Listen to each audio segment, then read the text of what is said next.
It's spring, so in the spirit of renewal and rebirth, let's talk about ruining your characters' lives. So you've created perfect characters and don't want to blemish their profile. Well, that's just too bad. Because let's be honest here, no one wants to immerse themselves into a story where the characters' lives are perfect and great all the time. Because it's boring and a bit unrelatable. Just by looking at reality as an inspiration to draw from, we know that life is messy and throws challenges at us all the time. No one is perfect, so how can your characters be? And how can they live a perfect life? Because they shouldn't. And also, why we should ruin their lives. When I talk about ruin, suffering, and hardships, it doesn't mean you should just sprinkle tragedy all over the show like how you use your everything bagel seasoning on practically anything. The hardships your character experiences still needs to be integral to your story and relevant to your character's development. It still needs to tie into your character's goals, and the stakes should be high. If your characters have nothing to lose, it'll lessen the tension in your story. And tension always creates an element of suspense that makes your story more interesting.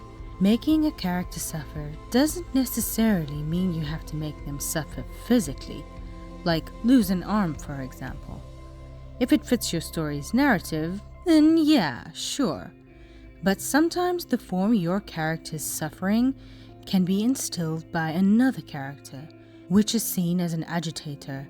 An agitator doesn't necessarily need to be the main villain of your story, but maybe they're a bully or someone stronger or smarter than your character that poses as an obstacle for your character to overcome. Your character's suffering could be in the form of a tough decision or moral dilemma. Maybe your character's forced to make a decision that goes against their own beliefs.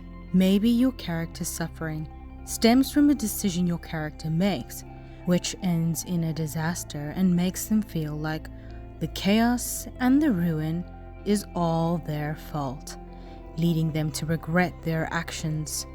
Suffering could also mean the demise of others, be it a friend or a loved one. Emotional turmoil, after all, can be truly a useful tool to make your characters suffer. There is no right or wrong for this, because it all depends on the story you want to write. But I like the more rugged end of the spectrum. A person's knee-jerk reaction to seeing others suffering is to feel sympathy for them. You automatically feel closer to these characters because it's almost like you've suffered through some sort of hardships with them. It's a strange unspoken bond, but something that's hard to deny when you join these characters on their journey and see what they've had to endure. You want to see them succeed and become heavily invested in their story. But you should ask yourself, how is your character's suffering relevant to your story? And what is the reason for your character's suffering? The suffering can play out at any part of your story. It does not exclusively have to be at the beginning or at the end. But just having your character suffer is not enough to make your story better. The ruin of your characters needs to specifically matter to them to make it more impactful. Complete despair for one character could not apply to another character because they all have different goals and aspirations. If your character is a singer and lost their voice, it would create more tension as opposed to a fighter who lost their voice. A fighter can still fight without a voice, but a singer can't sing without their voice. Well, unless you've got a special scenario where you have a ninja that uses screaming jutsu, then I don't know. The main reasoning behind your character's suffering should tie into your plot and theme of your story. It needs to feel like your character has earned their happy ending. You need to think about what emotion you want to invoke into your audience and why their suffering is relevant to helping them succeed or making their character grow. Maybe they have to suffer in order to realize something or gain something that'll help them accomplish their goals. Maybe they have already suffered for a long time and realize that they have to take a stand or make a change in order to turn around the misery in their life. Now, when it comes to anime, I've seen two extremes of the kind. On the one end, the characters are utterly destroyed, and only after a world of suffering does the creator throw them a bone. And on the other end of the spectrum, the characters have next to no suffering and are super overpowered and an accidental genius to boot, so everything just seems to fall into place for them. But don't be afraid to make your character suffer a lot. This may be a bit of an uncomfortable zone to breach, but know that when you ruin your character's life and make them suffer by putting them through hell, you harden your character by blazing them in the flame of hardship, and it's the experience that becomes the forge that defines them. I say the more the better. By putting your characters through these trials and tribulations, these both drive your plot forward and develop your characters. It's the journey that makes the story, not necessarily the ending. When a character doesn't suffer enough, then it doesn't feel like the journey is a challenge.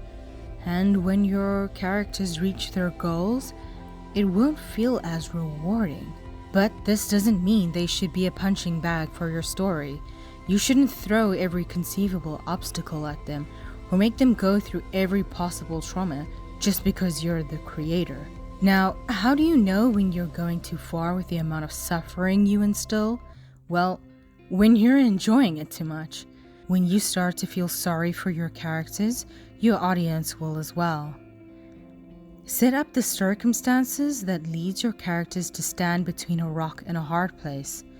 By doing so, you reveal your character's true nature when they are forced to take a stand or make a decision under intense pressure, which makes your audience bond with your character.